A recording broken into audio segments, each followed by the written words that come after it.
Bonjour à toutes et à tous, c'est Stéphane et Safran pour la chaîne Foilier. Je vous remercie de me retrouver chez moi et donc chez vous. Je parle, Safran, je parle. Je voulais vous parler d'une superbe initiative. Une superbe initiative qui est proposée par l'association France Terre d'Asile. Hop là, j'ai encore raté ma capture. Voilà. France Terre d'Asile, vous savez, c'est l'association dont Najat Vallaud-Belkacem est actuellement à la tête. Et France Terre d'Asile propose une initiative citoyenne qui est une très belle initiative. Et je vous recommande non seulement de vous y intéresser, mais également d'y participer si vous avez l'occasion. Je vais vous en parler dans un instant. C'est toujours difficile quand on milite de se demander en fait jusqu'où on est censé s'engager. Et je sais qu'il y a beaucoup de personnes qui aimeraient s'engager, sauf que s'engager, faire du bénévolat, ça demande du temps, ça demande de la disponibilité d'esprit.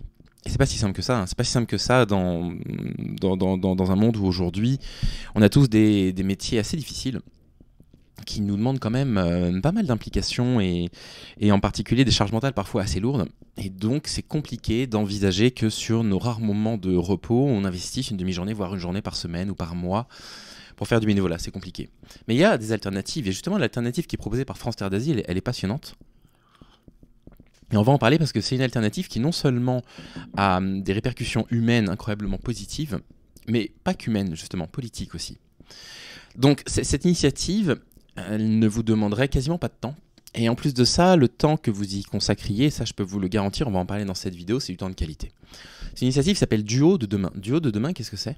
Donc c'est une initiative proposée par France Terre d'Asile, qui consiste simplement à vous mettre en contact, en parrainage, avec un migrant, une migrante, un enfant migrant ou une famille de migrants, et à les parrainer en quelque sorte. Et les parrainer, ça demande quoi ? Pas grand-chose en fait.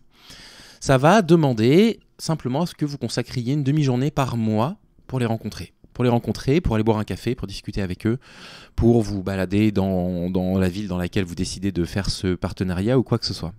Et ça, c'est assez puissant. Alors déjà, ce qu'il faut comprendre, c'est que les demandeurs d'asile en France, c'est un cas particulier de l'immigration. Les personnes qui font des demandes d'asile parce que ce sont des personnes en danger dans leur pays d'origine. Et je sais très bien de quoi je parle, je suis touché personnellement par cette situation, pas moi, hein, mais par une personne que j'accompagne et qui est une personne importante dans ma vie. Et si vous voulez, les parcours de vie des personnes demandeuses d'asile, parce que j'en ai rencontré beaucoup grâce à elles, et parce que en plus de ça, j'ai l'occasion de travailler en bénévolat avec ma profession, avec parfois des centres qui travaillent avec des demandeurs d'asile pour les aider à s'insérer, à s'intégrer, à apprendre le français le plus rapidement possible, à trouver du travail, etc. C'est des histoires qui sont bouleversantes, et c'est des histoires qui peuvent vous changer, qui peuvent les changer eux. Donc l'idée, c'est simplement ça, c'est simplement que ces personnes-là aient un lien humain avec une personne qui vit dans ce pays-là. Pas pour les accompagner pour leur démarche, France Terre d'Asile s'occupe de ça, il y a des associations qui s'occupent de ça, mais juste pour leur donner l'impression d'exister en tant que participants à la société française. Et ça, c'est puissant. Et je peux vous garantir que pour en avoir côtoyé pas mal, des demandeurs et des demandeuses d'asile, quelque chose qui fait du bien, qui nous fait du bien, qui fait du bien à eux, mais qui nous fait du bien aussi à nous. Parce qu'on leur apporte finalement une sorte d'humanité dont ils ont été privés dans leur pays d'origine, parce que s'ils ont quitté leur pays et qu'ils font une demande d'asile en France, je vous garantis que c'est pas pour rien. C'est pas pour rien. Et donc cette initiative, elle est belle. Et je vous recommande de vous y inscrire. C'est tellement simple en fait. Merci Safran pour le micro. Vous remplissez un formulaire, ça prend 1 minute à remplir. Et ensuite, France Terre d'Asile prend contact avec vous pour trouver un filleul, une filleule ou une famille que vous allez simplement parrainer. Et que vous allez simplement suivre pendant 6 mois. Donc vous allez les voir 6 fois pendant 6 mois.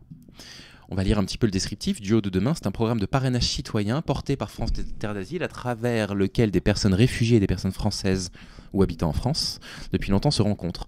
Chaque année, depuis 2015, plus de 100 duos sont formés, facilitant l'intégration des personnes réfugiées en France et les échanges interculturels. Comment ça marche ?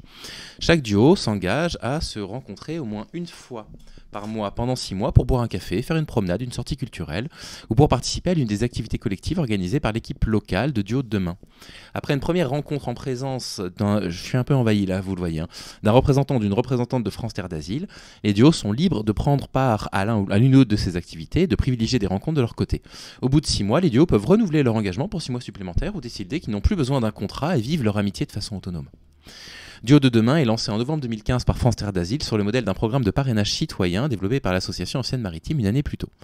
Dès les premiers mois, le programme peut s'appuyer sur l'important élan de solidarité qui traverse la société française à l'égard des personnes réfugiées suite à la crise de 2015, avec le soutien successif de la Ligue professionnelle de football, de la Fondation SNCF puis de la délégation interministérielle à l'accueil et à l'intégration des réfugiés et en partenariat avec l'UNHCR et la CFDT Île-de-France. Duo de demain a permis au 1er janvier 2023 la formation de plus de 1200 duos, et ce malgré une longue interruption forcée due à la pandémie de Covid. Aujourd'hui, une grande partie de ces duos sont encore actifs, bien qu'ils ne soient plus formellement liés à France Terre d'Asile et sont rejoints chaque mois par de nombreux duos. Voilà, je vous recommande. Faites-le, c'est une très belle aventure humaine, ça demande vraiment assez peu d'implication. Je vous recommande grandement. D'un point de vue strictement politique, en plus de ça, ça a un sens assez fort. Vous savez qu'il y a toute une série de questions, de débats, et je vais devoir mettre ça franc par terre. Là, il est très collant. Toute une série de débats sur l'immigration, sur la capacité déjà qu'on a à accueillir des personnes en situation d'immigration. Sachez qu'actuellement en France, on a 3 200 000, je crois, logements vides. Il y a actuellement 300 000 personnes en situation d'immigration en France. Donc, la question de l'hébergement ne se pose pas. Si ces personnes-là n'ont pas d'hébergement, c'est parce qu'il y a une volonté politique de ne pas les héberger. Et pourtant, ce qu'on sait, et ça c'est l'OCDE qui le dit, les rapports de l'OCDE sont très intéressants. Avant la crise du Covid, l'immigration coûtait à peu près 0,5% annuel du PIB en France. Et depuis la crise du Covid, l'immigration nous rapporte 1%.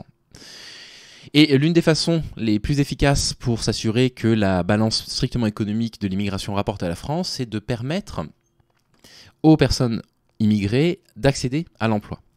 Si vous leur permettez d'accéder à l'emploi, d'un seul coup, bien évidemment, le fait qu'ils cotisent, qu'ils gagnent de l'argent et du coup qu'ils consomment et qu'ils dépensent du coup de l'argent et que ça fasse de l'argent sous forme de TVA, va rapporter des sous en France. Mais pour ça, en fait, pour leur permettre de s'intégrer, ils ont besoin de trouver un travail. Le problème, c'est qu'à l'heure actuelle, lorsque vous êtes en situation de demande d'asile, vous ne pouvez pas trouver d'emploi. Je crois que entre le moment où vous déposez votre demande d'asile et le moment où vous pouvez chercher un emploi, il s'écoule au minimum 6 mois.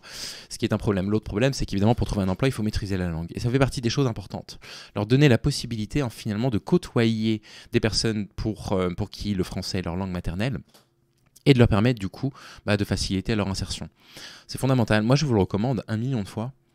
C'est une très belle initiative, c'est une initiative qui va vous faire du bien à vous. Elle va faire du bien, bien évidemment, aux personnes que vous allez accompagner, mais ça va aussi vous faire du bien à vous. Cette impression de se sentir utile et cette impression d'apporter une sorte de soutien moral, sans même, évidemment, on n'est pas des psys, sans même avoir à faire quoi que ce soit d'autre que juste échanger un petit message de temps en temps, leur proposer une sortie avec vous. Si vous voyez des amis, vous pouvez les intégrer. C'est très beau. Voilà, j'en ai côtoyé pas mal, des demandeurs et des demandeuses d'asile, j'en côtoie encore d'ailleurs pas mal actuellement. Je vous assure que ça fait partie des choses qui font du bien humainement à la fois à eux et à la fois à vous. Donc je voulais absolument vous présenter cette initiative citoyenne sur le site. Tous les liens bien évidemment sont dans la description de la vidéo, en espérant que ça en inspire quelques-uns et quelques-unes d'entre vous. Et écoutez, si jamais vous vous lancez dans l'aventure, on en parle ensemble, parce que je vous garantis que vous ne le regretterez pas. Ça demande un minimum d'investissement en plus de ça. Ce que j'aime beaucoup dans cette initiative, c'est que vous pouvez les intégrer à ce que vous avez l'habitude de faire. Vous n'êtes même pas obligé de réserver une demi-journée à leur consacrer. Si un jour vous sortez au musée, vous leur envoyez un message et vous les emmenez avec vous. Et voilà, ça crée des liens humains assez puissants. Et je vous garantis qu'on se sent vivant quand on fait ça et que ça fait du bien. Voilà, j'espère que l'initiative va vous intéresser. Et puis, écoutez, on en parle dans les commentaires si vous le souhaitez. À bientôt, prenez soin de vous.